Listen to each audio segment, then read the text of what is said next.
આણંદ જિલ્લાના સોજિત્રા નગરપાલિકા દ્વારા લીંબડી ચોક વિસ્તારમાં ગેરકાયદેસર દબાણ દૂર કરાયા. નગરપાલિકા પર દ્વારા વાલા દવલાની નીતિના આક્ષેપો થયા છે. રાજકીય ઇશારે એક જ કોમને ટાર્ગેટ કરી ભેદભાવની નીતિ અપનાવી એક તરફી દબાણ દૂર કરાયાના પણ આક્ષેપો થયા છે.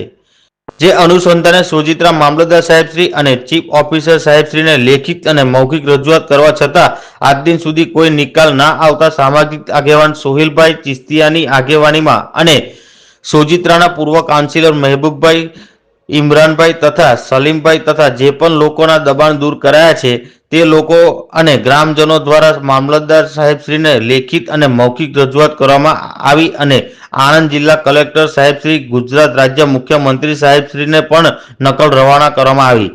દિન 7માં આ વાતનો નિકાલ નહીં થાય તો ગાંધી ચિંધ્યા માર્ગે આંદોલન કરવાની અને જરૂર પડે તો હાઈકોર્ટ સુધી લડત આપવાની ચીમકી ઉચ્ચારી છે.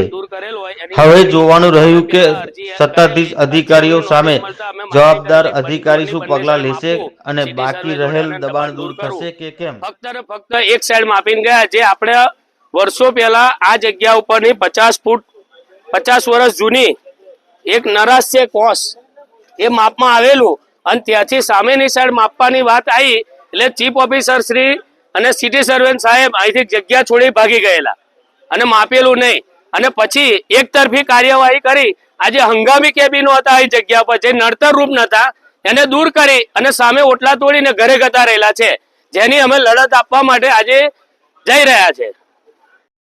સ્ટાર્ટ. મારું નામ સોહિલ ચિસ્તિયા છે. અત્યારે અમે આણંદ જિલ્લાના સોજિત્રા ગામમાં આવેલા છે.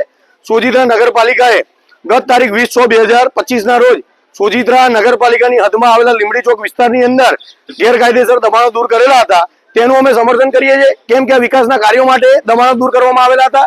પણ આ દબાણો જે દૂર કરવામાં આવ્યા તે એક જ કોમને ટાર્ગેટ કરી વાલા દવલાની નીતિ અપનાવી ભેદભાવ રાખી રાજકીય આંકાઓના ઇશારા દબાણો દૂર કરવામાં આવેલા છે. ગત 6/1/2025 રોજ જ્યારે આ દબાણો દૂર કરવાની નોટિસ આપવામાં આવી ત્યારે પૂર્વ કાઉન્સિલર મહેબૂબભાઈ દ્વારા તે નોટિસનો સંદર્ભે એક લેખિત રજૂઆત કરવામાં આવી હતી કે વર્ષો જૂના અહીં આગળ ખૂટ મારેલા છે. સિટી સર્વે આની આ ખૂટ મુજબ બંને બાજુના ખૂટ મેળી માપણી કરે અને ગેરકાયદેસર જે દબાણો હોય તે દૂર કરે તેનું અમારું સમર્થન છે. તેના સંદર્ભે નગરપાલિકા દ્વારા સિટી સર્વેના અધિકારીઓ થકી આની માપણી કરવામાં આવી. પણ જ્યારે માપણી પણ કરી એ ટાઈમે એક જ બાજુના ખૂટ માપી એક જ બાજુની માપણી કરી ત્યારે સ્થળ ઉપર જ જે પૂર્વ કાઉન્સિલરે અરજી કરી હતી તેને રજૂઆત કરી કે ભાઈ બંને બાજુના ખૂટ માપો, બંને બાજુના દબાણ હટાવો. પણ રાજકીય આંકાઓના ઇશારે વાલા દવલાની નીતિ અપનાવી ભેદભાવ વાપરી આ નગરપાલિકાના ભ્રષ્ટ અધિકારીઓએ આ જગ્યાની માપણી યોગ્ય કરી નહીં અને ગત 20/1/2025 રોજ ખોટી રીતે એક જ કોમને હેરાન કરવા માટે, ટાર્ગેટ કરવા માટે આ દબાણો દૂર કર્યા. તેના વિરોધમાં આજે અમે આવેદનપત્ર આપવા આવ્યા હતા મામલતદાર સાહેબશ્રીને. મામલતદાર સાહેબશ્રીને આ મીડિયાના માધ્યમથી અમારી રજૂઆત છે અને આણંદ જિલ્લા કલેક્ટર સાહેબશ્રીને પણ અમારી રજૂઆત છે કે આ જે વાલા દવલાની નીતિ અપનાવનાર તમામ અધિકારીઓ સામે કાયદાકીય પગલાં ભરવામાં આવે અને આ વાતની યોગ્ય તપાસ કરવામાં આવે અને જો અમારા દબાણ હજુ પણ હશે તો એ ગેરકાયદેસર દબાણ અમે સ્વેચ્છાએ ખસેડવા માટે તૈયાર છે.